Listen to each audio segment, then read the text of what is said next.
আসসালামু আলাইকুম। আমি এখন আমটা ভালোভাবে ধুয়ে নিচ্ছি।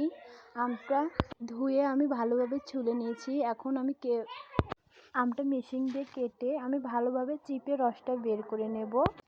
রসটা বের করার পর শুকনো মরিচগুলো ভালোভাবে ভেজে নেব, দারচিনিগুলো ভেজে নেব ভালোভাবে। দারচিনিটা ভালোভাবে ভাজা হয়ে গেছে। এখন আমি পাঁচফোড়ন দিয়ে নেব। পাঁচফোড়নটা ভালোভাবে ভেজে নেব।